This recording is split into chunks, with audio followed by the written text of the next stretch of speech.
call yourself a man? You know you're a lying, low-life, motherfucking gambling degenerate prick. You know that's what you are?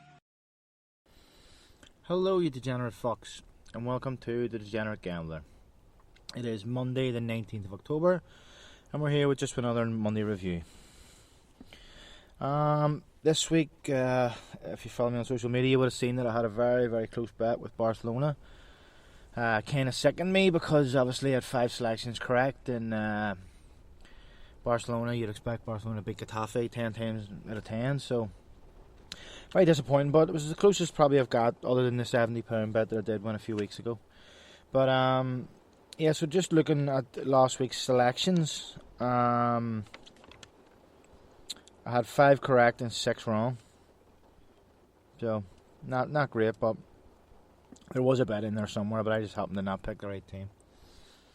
I'll go through the selections quickly. So Newcastle United and Man United, both teams to score was correct. Barca to win was wrong. Lech, both teams to score was correct. Marseille, the win was correct. Swansea, the win was beaten. Peterborough, the win was correct. Sorry. Hull, the win was correct. Sunderland overs or both teams to score was wrong. Sunderland actually won 2-0. Salford overs or both teams to score was wrong. Salford was 0 each. And Bolton at home, they were beat 2-1. But I'd say it wasn't the worst week. There was more teams, more home teams, more favourites are starting to win. So we'll just go through some teams that were missed. Could have Brentford at 4-9, which is 1.44. Could have Man United at 7-10, which is I think 1.8 or 1.7. Could have Stoke 12-11, 2.09. Norwich at 9-10, which is 1.9. Millwall 7-10, which is 1.7. MK Dons were 9-10, and that was 1.9. Charlton were 11-10, which is 2.1. Ipswich were 5-6. Ipswich made a very, very good start, flying in that league. 5-6, they won again at 1.83. You could have had Sunderland at 3-4, although that was a hard game away from home, but 1.75 they won. Could have Carlisle at 5-4, which is 2.25, but again Carlisle are a dodgy team. Forest Green, again a team that I looked at, but I never put in selections because they'd won their opening 4 games, so I was worried in case they maybe drew, but they won at 4-5, which is 1.8.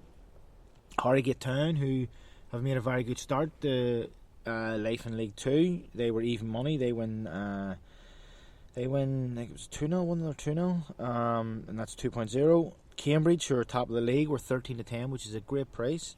Which is 2-3, they won. And then Cheltenham were 3-5, which is 1.6. Again, they win. So let me just quickly count that. That's 14 favourites. That's the most it's been.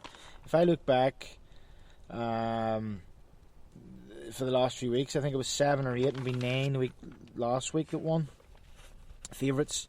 And this is just obviously in the 4 English leagues. I'm not checking out all over Europe. The week before that, it was 6. So the week before that, 6. So it's looking like maybe the season's starting to settle down and maybe more form teams are starting to win, because if that continued, the bookies were going to have to do something. I mean, the bookie was going to have to start changing the prices, because they were putting teams and pricing them up as clear favourites whenever they weren't. But we'll see what happens over the next week or two. I'll keep an eye on that. On my Sunday selections, I had 3 right and 4 wrong. I'll just run quickly through them. Sheffield United, who a lot of people, a friend of mine, tipped were his nap. They drew 1 each with Fulham. I also said Palace and Brighton, both teams to score. That was up. Leicester should have beat Villa. I think Jimmy Vardy missing was a big factor in that one. Preston Cardiff, both teams to score. That was up. Lyon, I said at the Strasbourg, who were a great price. They were 13-10. The price actually came in. They actually came in to 7-10. So So there must have been a lot of money put on that because, as I say, they were 13 to 10, which 13 to 10 is 2.30. To then come in to 7 to 10, which is 1.7. That's a big swing. That is a big swing. Sorry, Preston Cardiff wasn't up. It was wrong. It was Cardiff won 1-0. Frankfurt draw 1 each. That was beaten. Copenhagen, I think, are in a bit of disarray.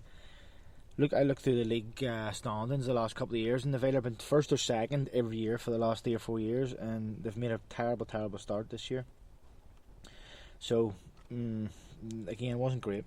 Now, looking at midweek, it's the first time I think we've got an actual lot of fixtures worth doing maybe a bet every night. So on Tuesday there is 7 Championship, 12 League 1, 12 League 2. There's also a National League game, 8 Champions League. Aberdeen play Hamilton in the Scottish League. So that's there's enough for up at 1 bet there at least. Then on Wednesday, not so many, but there is 5 Championship games, 8 Champions League games, a Bundesliga game. It's a Bundesliga 2. Hamburg play AUE. There is a Dutch second division game, a Polish Liga Warsaw play, and then 7 La Liga 2 games. And maybe there is enough, maybe there's not enough for a bet there, but if not, you could do some teams on Tuesday, then go into Wednesday where there's 24 Europa League games. So I'll be depositing a bit of money to do a few bets this week. As I said, the thing on Saturday night, if I hadn't have, excuse me, if I hadn't have already picked my Sunday bet, I probably wouldn't have done a bet yesterday. I probably would have kept that money. That's how much that Barcelona result sickened me.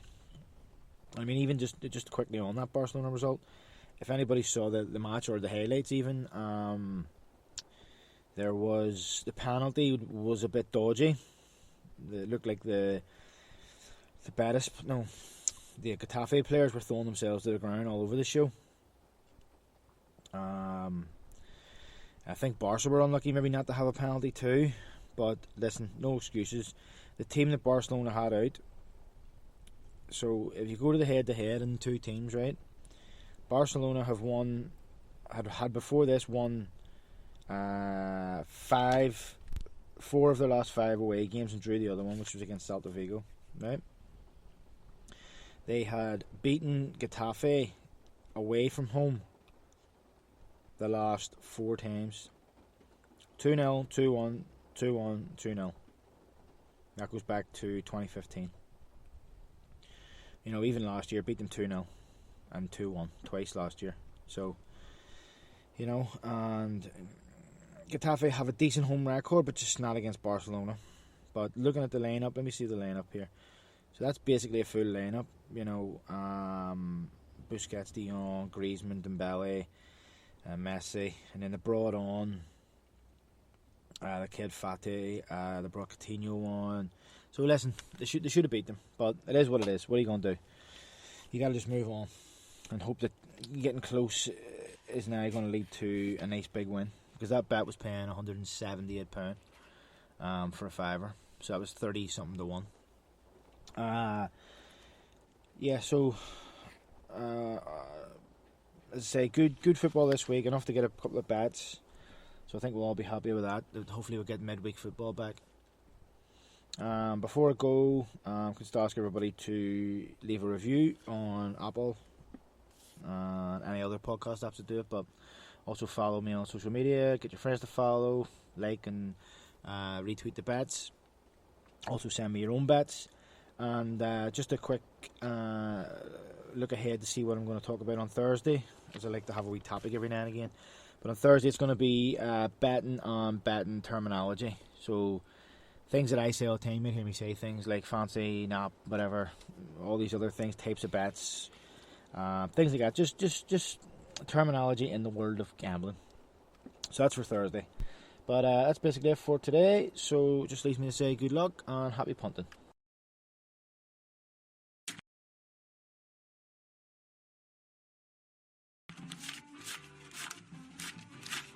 Here, get the fuck out of here. Here, thanks. Let me find out you fucked up. I'll leave you wherever I find you.